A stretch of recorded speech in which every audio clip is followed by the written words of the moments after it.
자, 임종석이가 비서실장을 할 때는 2인자처럼 보였습니다.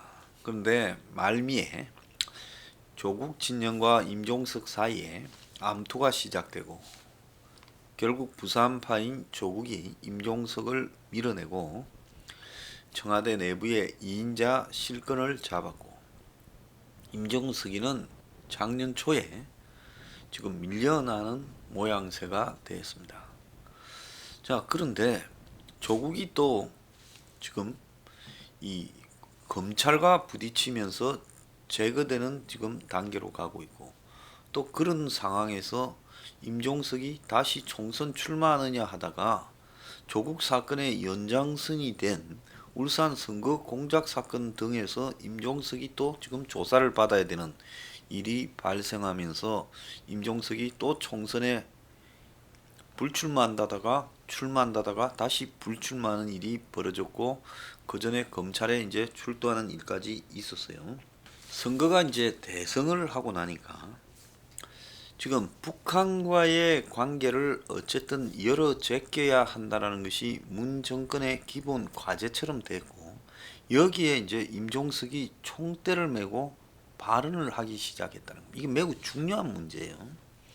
자, 임종석이 대북 발언을 적극적으로 하고 있다라는 것은 우리가 임종석이 비서실장이 되기 전에 임종석이 재단을 하나 만들어 가지고 그 재단에서 북한의 지금 저작권과 관련된 부분에 한국의 언론사들에게 돈을 받아서 주는 역할, 출판사에게 돈을 받아서 전달해 주는 역할을 수행하고 있었다는 겁니다.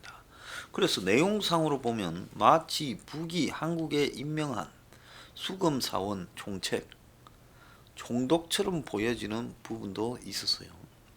그러다가 비서실장이 된 겁니다. 이 나라가 좀 웃긴 꼴인 거죠. 그래서 이 임종석이가 지금 북한하고 교착 상태에 빠져 있고, 김정은이가 지금 제잠적 21일째입니다. 그러니까 1일날 한번 잠깐 나왔다는데, 그게 만약에 어떤 조작이었다고 하면 지금 김정은이가 한 달 하고도 한 열흘 정도를 조작을 지금 잠적을 하고 있다, 이렇게 봐야 되는 거예요. 그래서 김정은이가 1일 준공식 참석 이후에 21일까지 또 21일간 모습을 드러내지 않고 원산에 있는 별장에서 통치를 하고 있다. 이 좀 많이 이상하지 않습니까? 그래서 왜 숨어서 비공개 활동을 하고 있느냐?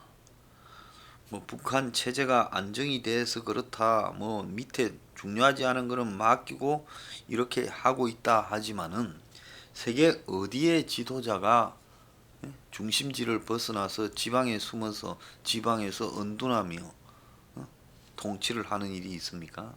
그래서 북한도 이게 좀 뭔가가 문제가 좀 있는 걸로 보이기는 합니다. 그런데 임종석이가 이제 북한하고의 이 좀 구멍을 뚫어서, 그래서 북한 이슈를 가지고 밀고 나가서 뭔가 업적도 남기고 북한에 좀 마음도 허무하게 해주고 비핵화가 되는 척 쇼도 하고, 이렇게 하고 싶은 게 문재인의 소망인데, 북한이 지금 작년 2월 말에 하노이 갔다 온 뒤로 김정은이가 완전히 남한 이것들한테 쏘가가지고 트럼프한테 그 먼 데까지 갔다가 뺨따구 맞고 왔다, 이렇게 생각을 하면서 상대를 안 하고 있어요.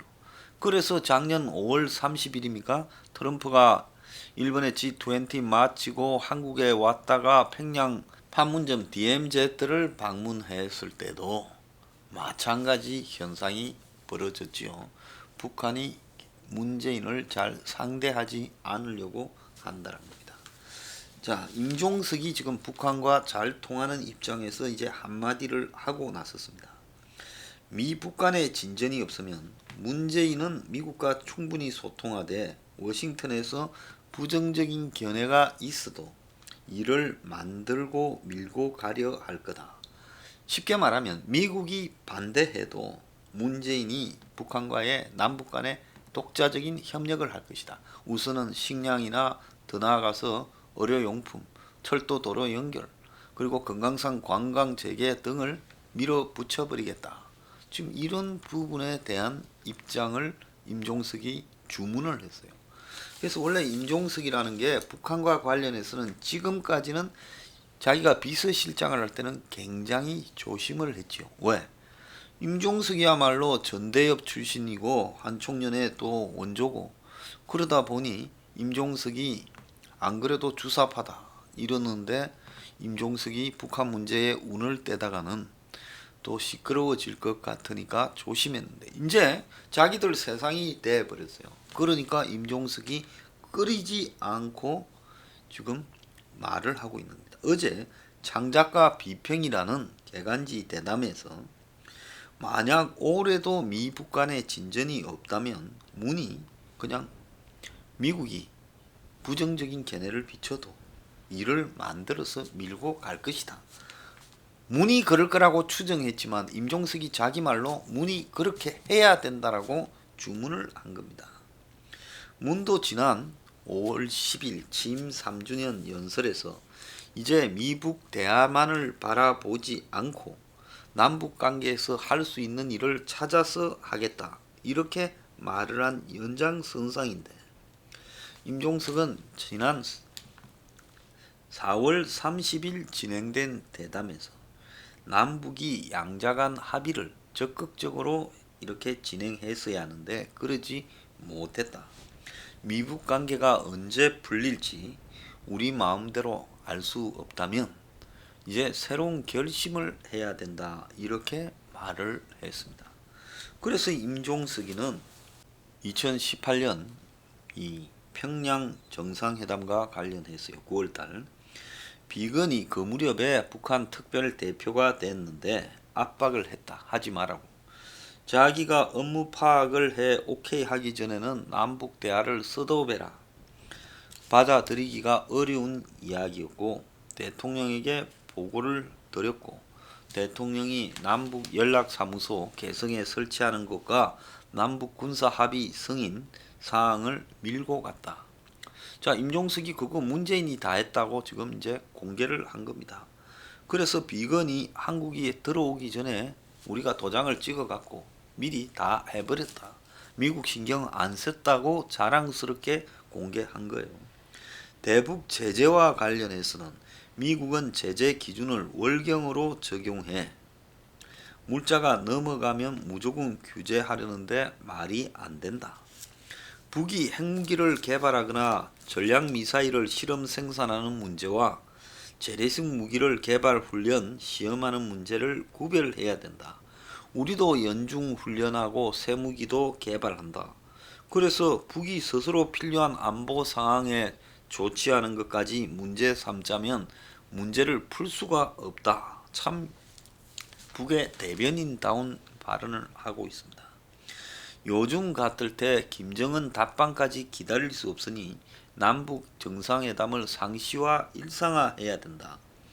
그러면서 남북 변화와 관련해서 자기의 정치적 역할이 있었으면 하고 그게 꼭 제도 정치여야 한다면 솔직하게 설명하고 그걸 하겠다. 즉 북한하고의 관련되는 정치를 하겠다. 이렇게 말을 했습니다. 그래서 대북 제재를 방어적으로 이렇게 좀 소극적으로 해석하면 남한 주도적 역할이 불가능하다고, 그런 거를 이제 넘어서야 된다. 지나치게 대북 제재에 얽매여서는 안 된다. 5.24 조치가 실효성을 상실했다는 통일부의 발표보다 한 발 더 나아가서 지금 이 유엔이나 미국의 대북 제재도 넘어설 수 있어야 된다.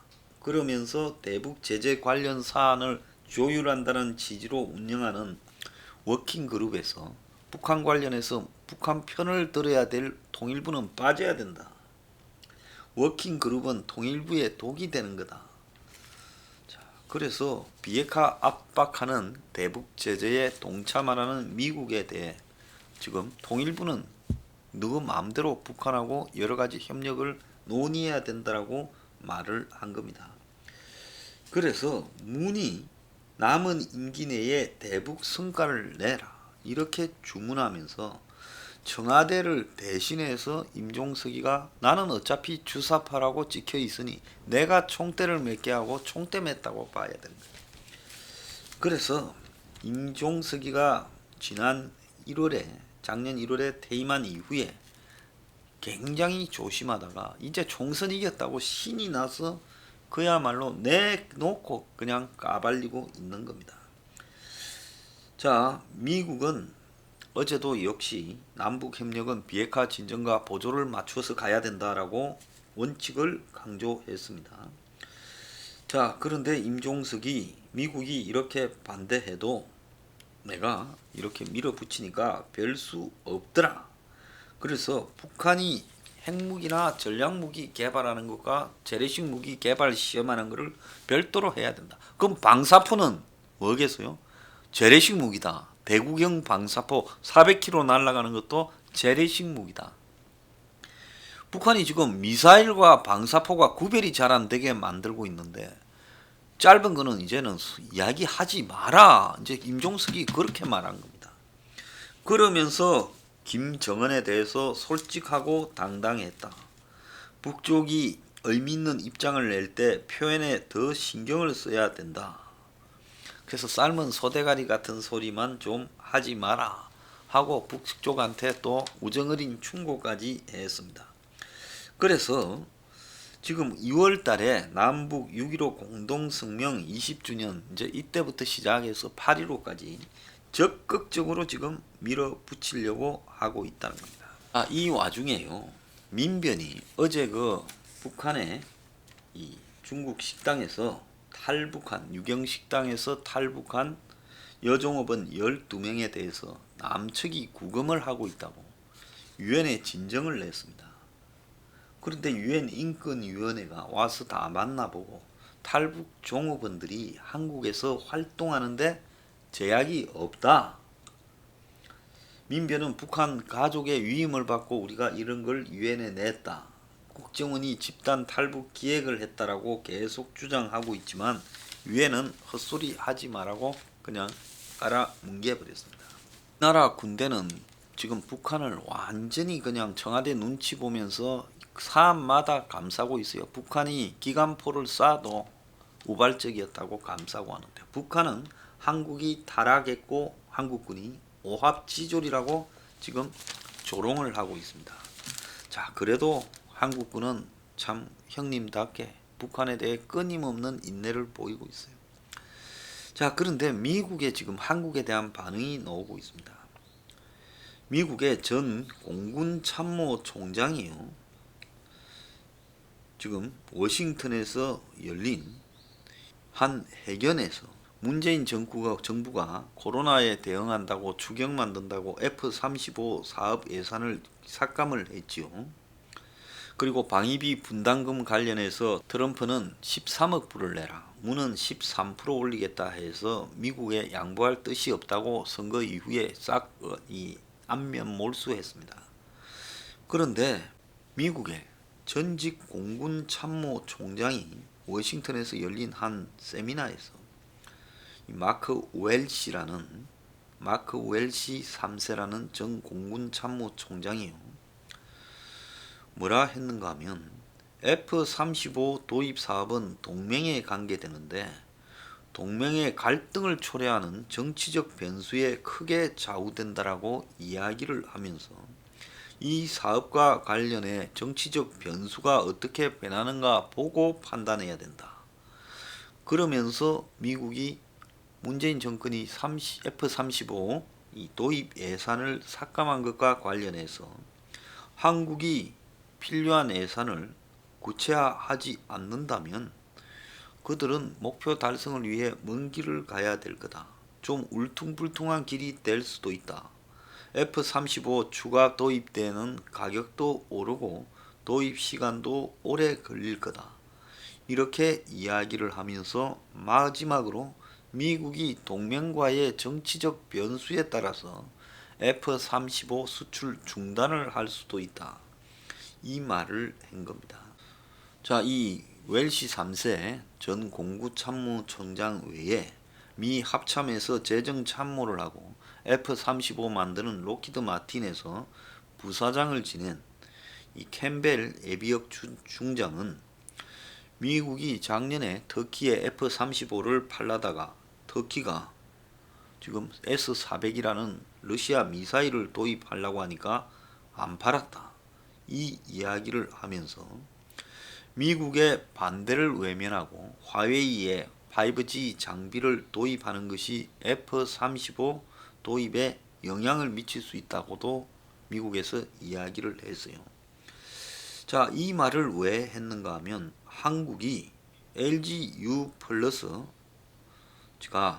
지금 중국의 화웨이 장비를 사용해서 이 4.15 총선 사전 투표 전산망을 운용을 했습니다.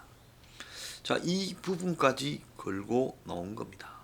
F-35의 운용은 스텔스 기술의 보호와 정보망의 안정성이 핵심인데 그게 뚫리게 되면 F-35를 안정적으로 운영하는 것이 문제가 될 수 있다. 미국의 반대에도 한국이 중국의 5G 화웨이 통신망을 들고 와서 사용하면 그 나라에는 F-35 수출을 안 할 수가 있다. 그래서 F-35는 동맹국, 믿을 수 있는 최고의 동맹국만 쓰는 장비인데 한국, 일본, 영국, 호주, 이스라엘, 네덜란드, 이탈리아, 노르웨이 등만 쓰고 있는데 그래서 친중이냐 반중이냐로 보고 F-35를 팔아야 된다. 대만은 확실히 말을 들으니까 대만에는 F-35를 팔아도 되고 영국이 미국 말을 안 듣고 화웨이 5G 장비를 도입한다니까 영국에는 팔지 말아야 된다. 마찬가지로 한국에도 팔지 말아야 된다. 이야기가 이제 미국에서 나오기 시작하고 있다는 겁니다. 그래서 우리는 안 사주면 미국이 안달할 거라고 생각하지만 미국은 반미 성향을 띠는 나라에는 이걸 팔 수 없다라고 지금 이야기를 하는 겁니다. 지금 임종석이가 이렇게 말을 함부로 할 때요. 이게 나중에 심각한 위기를 갖고 올 수 있다는 점을 분명히 지금 제가 이야기를 합니다. 아마 미국이 한번 해보길 바랍니다. 한국이 임종석이 말대로 미국의 제재와 관계없이 그냥 미국 무시하고 북한하고 거래했을 때 당할 수 있는 일이 뭔지 한번 당하고 겪어보고 느끼기 바랍니다.